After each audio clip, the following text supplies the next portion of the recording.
माननीय शिक्षा मंत्री के द्वारा स्थानांतरण वेतन और वेतन विसंगति और प्रोन्नति के बारे में सख्ती से इसका निराकरण करने का आदेश दिया गया कि शिक्षकों की उपरोक्त समस्याओं का निराकरण किया जाए। जिला पदाधिकारी छात्र शिक्षक अनुपात के दृष्टिपत शिक्षकों को विद्यालय में पदस्थापित करें। यह ध्यान में रखा जाए कि विद्यालय में सभी विषय के शिक्षक उपलब्ध रहे। अवकाश हेतु जो आवेदन जिला शिक्षा पदाधिकारियों को प्राप्त होते हैं उन्हें लंबित नहीं रखा जाए। यानी विशिष्ट शिक्षकों का जो भी वेतन है विसंगति है, जैसे बहुत से शिक्षकों का बेसिक पे कम पर उनका वेतन निर्धारण हुआ था HRMS पोर्टल पर, तो ये सब चीज़ का निराकरण कर दिया जाना है। समीक्षात्मक बैठक में अपर मुख्य सचिव शिक्षा विभाग के द्वारा पदाधिकारियों को क्या दिशा निर्देश दिए गए। विशिष्ट शिक्षकों के लिए 4 नंबर पॉइंट मोस्ट इंपोर्टेंट है दोस्तों कि वेतन विसंगति से संबंधित मामले में त्वरित कार्रवाई का निर्देश दिया गया है। यह भी निर्देश दिया गया है कि प्रोन्नति से संबंधित मामले के निष्पादन हेतु एक समय तालिका का निर्माण किया जाए। यानी विशिष्ट शिक्षकों में किनको प्रमोशन देना है, किनका प्रोन्नति किया जाना है, इसका एक समय तालिका बनाना है। सेवा निरंतरता का मार्गदर्शन दे दिया गया है। निर्देश दिया गया कि शिक्षकों को जो सुविधाएं दे हैं उन्हें दी जाए। यानी कि जो सेवा निरंतरता का दिशा निर्देश है वो दे दिया गया है, उसी के आलोक में विशिष्ट शिक्षकों को सेवा निरंतरता दिया जाए और प्रोन्नति का प्रमोशन का एक समय तालिका बनाया जाए जिसके अनुरूप विशिष्ट शिक्षकों को जो है प्रमोशन और सेवा निरंतरता दिया जाए और वेतन विसंगति मामला का भी निष्पादन जल्द से जल्द किया जाए। वेतन विसंगति के मामले में किसी शिक्षक को कोई परेशानी है तो वो अपने ई शिक्षा कोष पोर्टल से अपना वो शिकायत दर्ज कर सकते हैं, ग्रीवेंस डाल सकते हैं। उन्हें संबंधित जिला शिक्षा पदाधिकारी के द्वारा उनका जो है निष्पादन किया जाएगा। विशिष्ट शिक्षक हैं, विद्यालय अध्यापक हैं जिनको जो है प्रमोशन दिया जा सकता है, यानी जो प्रमोशन के योग्य हैं उनको प्रमोशन दिया जाए। यानी उन जो स्थानीय निकाय शिक्षक के रूप में जो वो अपना योगदान दिए हैं, जो सेवा किए हैं, उसका गणना किया जाए। जो विशिष्ट शिक्षक नियमावली है या विद्यालय अध्यापक नियमावली है, जब आप नियमावली देखेंगे उसमें एक चीज़ स्पष्ट है दोस्तों कि 8 साल लगातार सेवा के बाद जो है उनका प्रमोशन किया जाएगा। तो अब 8 साल जो आपका गिना जा रहा है वो आपका प्रशिक्षित वेतनमान की तिथि से गिना जा रहा है। आज के डेट में यदि आपका प्रशिक्षित वेतनमान का तिथि 8 वर्ष हो गया है तो आपका प्रमोशन किया जाएगा और उसी के अनुरूप आपको बाद में जो है वेतन मिलेगा। विशिष्ट शिक्षक विद्यालय अध्यापक का प्रमोशन से संबंधित 19 दिसंबर को भी दोस्तों गोपालगंज जिला के द्वारा पत्र निकाला गया था।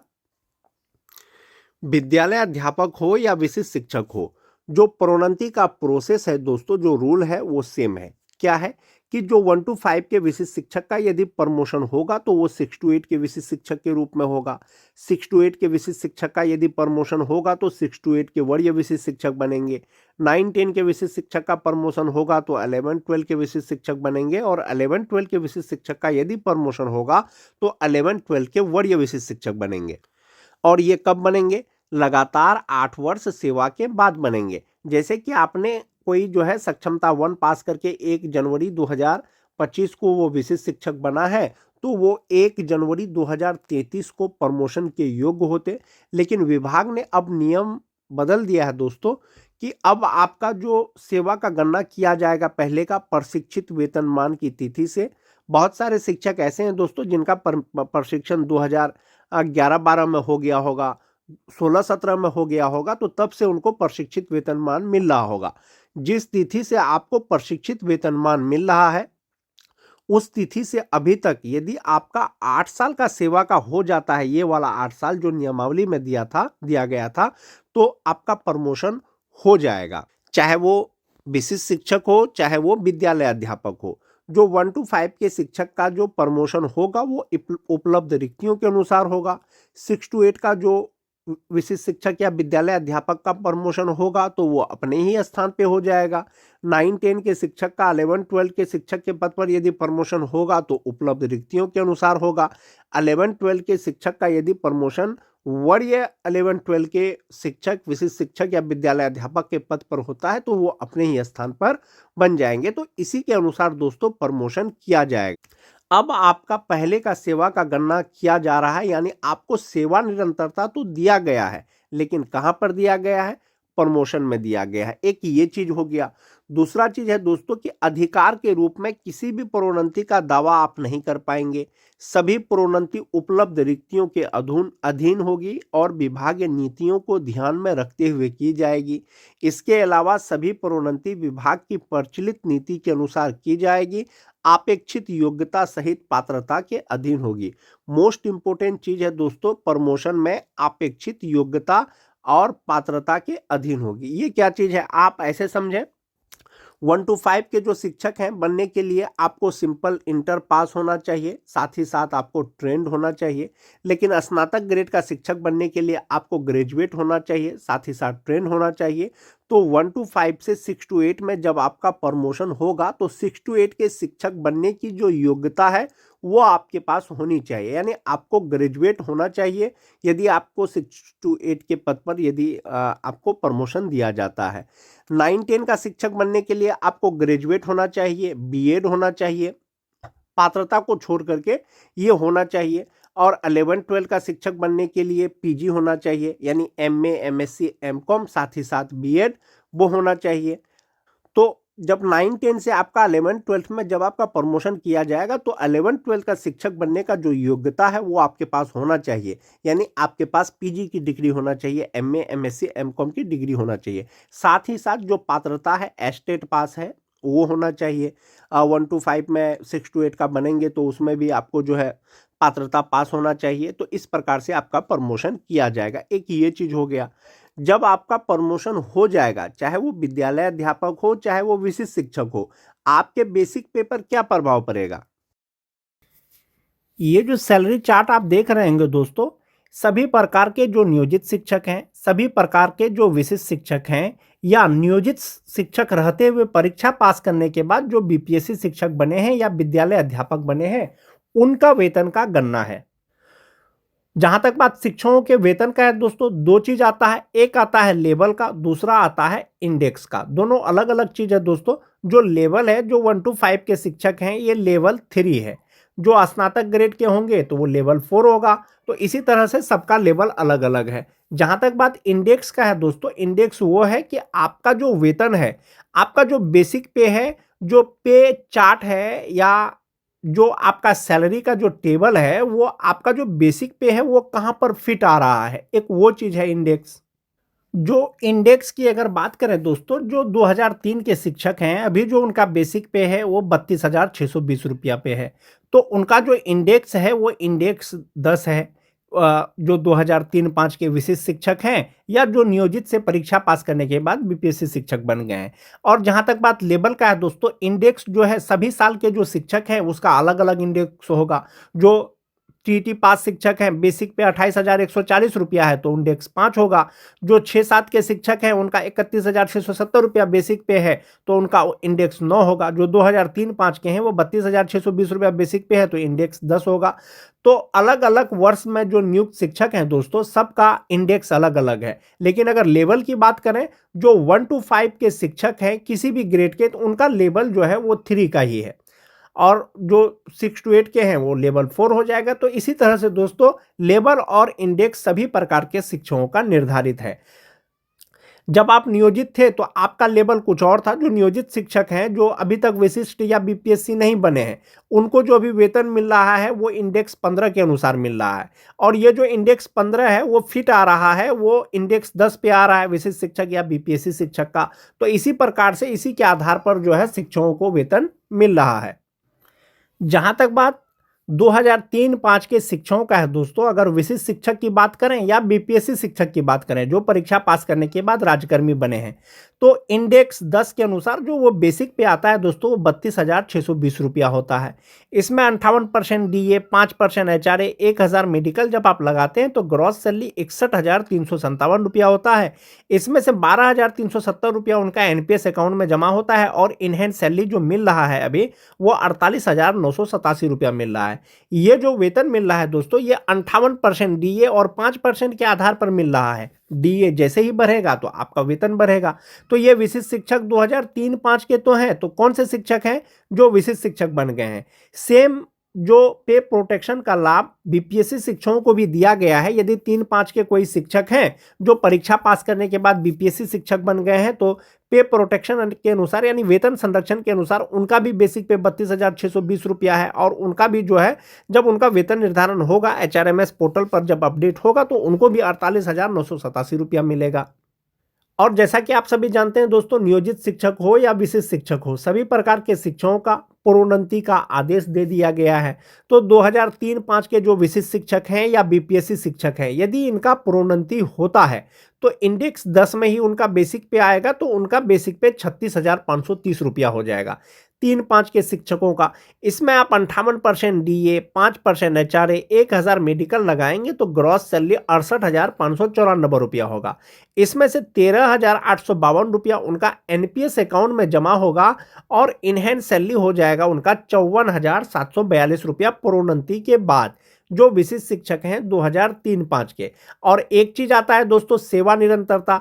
सेवा निरंतरता तो आपको दिया गया है, लेकिन प्रोन्नति में दिया गया है। आपने जो कार्य किया है, विभाग आपके कार्य को गिन रही है, लेकिन प्रोन्नति में गिन नहीं है। जो नियमावली के अनुसार आपके प्रोन्नति के लिए 8 साल होना अनिवार्य था। अगर आप जनवरी 2025 में ज्वाइन किए हैं तो प्रोन्नति के योग आप 1 जनवरी 2033 के बाद होते, लेकिन आपका जो पहले का सेवा गिन रहा है, तो इसका मतलब है कि प्रशिक्षित वेतनमान की तिथि से यदि 2026 में आपका 8 वर्ष हो जाता है, तो 2026 में आपको अगले ग्रेड में प्रोन्नति दे दिया जाएगा, यानी 1 to 5 से 6 to 8 के शिक्षक बन जाएंगे। और वो जो 6 to 8 के जब आप शिक्षक बन जाएंगे तो आपका बेसिक पे बढ़ जाएगा। तो आपका बेसिक पे कितना बढ़ेगा? वो इतना ही बढ़ जाएगा आपका बेसिक पे, यानी कि 32,620 रुपया था तो अब 36,530 रुपया हो जाएगा। इनहैंड सैलरी 54,722 रुपया हो जाएगा। पहले आप 1 to 5 के शिक्षक थे, अब आपका प्रोन्नति होगा तो 6 to 8 के शिक्षक बन जाएंगे।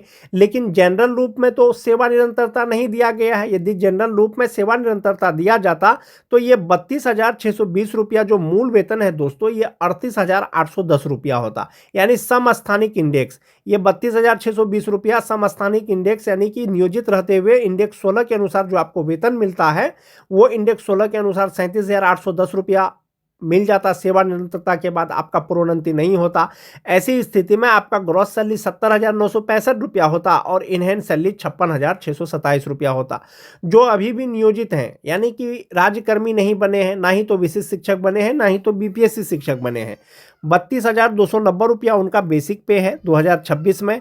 58% डीए, 5% एचआरए, 1,000 मेडिकल लगा करके ग्रॉस सैलरी उनका 55,433 रुपया होता है। 3,600 रुपया उनका ईपीएफ अकाउंट में जमा होता है। अभी जो इनहैंड सैलरी है 51,833 रुपया है नियोजित शिक्षकों का। बहुत सारे शिक्षकों के मन में ये कन्फ्यूजन है दोस्तों कि जो नियोजित हैं उनको वेतन ज़्यादा मिल रहा है या जो विशिष्ट बने हैं उनको वेतन ज़्यादा मिल रहा है।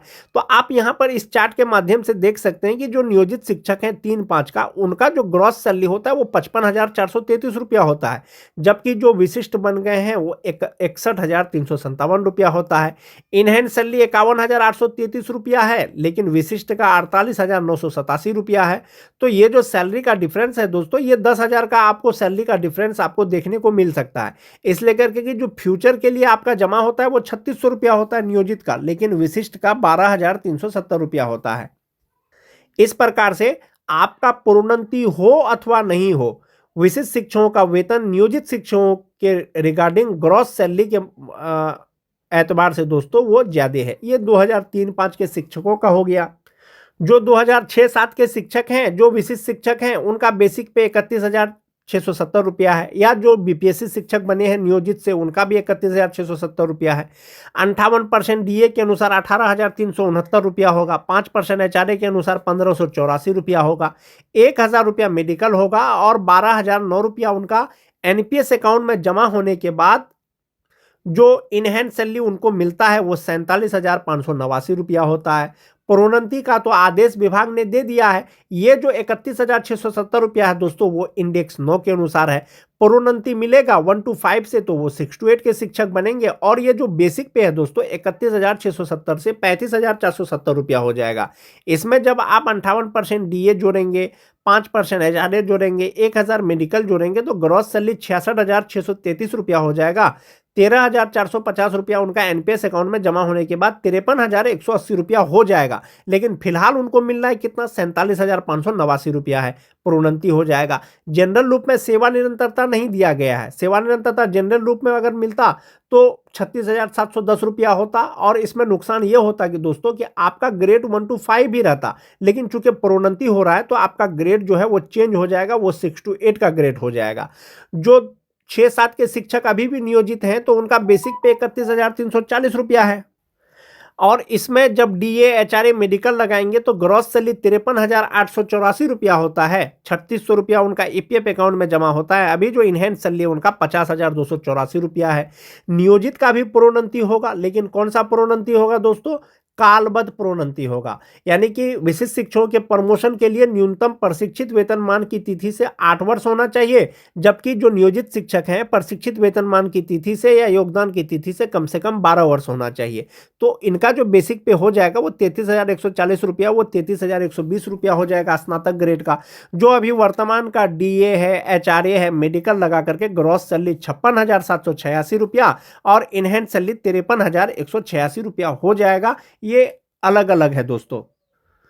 2009-10 के शिक्षकों की अगर बात करें, जो नियोजित है 30,420 रुपया उनका बेसिक पे है, और जो वर्तमान डीए है, एचआरए है, मेडिकल लगा करके जो ग्रॉस सैलरी होता है वो 52,385 रुपया होता है। 3600 रुपया उनका ईपीएफ अकाउंट में जमा होता है। इनहेंस सैलरी अभी 48,785 रुपया है। ऐसे शिक्षकों का यदि प्रोन्नति हो जाएगा तो ये 30,420 रुपया 32,160 रुपया हो जाएगा, यानी 6 to 8 का उनका इंडेक्स हो जाएगा या लेवल हो जाएगा।